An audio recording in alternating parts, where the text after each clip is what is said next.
আমি শালিমা বিল্ডার্সের ম্যানেজার রমজান বলছিলাম। আপনি কি রাতুল সাহেব বলছেন? জি, আমি রাতুল বলছি। আমরা আমাদের নিউ প্রজেক্টের দায়িত্বটা আপনাকে দিতে চাই। কি? আপনি আপনার সমস্ত ডকুমেন্টস নিয়ে আমাদের অফিসে আসেন। থেকে রাতুলকে কল করা হয়েছে, তাদের নিউ প্রজেক্টের দায়িত্ব তারা রাতুলকে দিতে চায়। কি? তুমি কি শিওর? হ্যাঁ, আমি 100% শিওর। কি হয়েছে?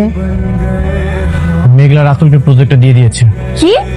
হ্যাঁ, আমি ওকে বারবার বললাম এই প্রজেক্টটা যেন আমাকে দেয়, ও আমাকে দিল না।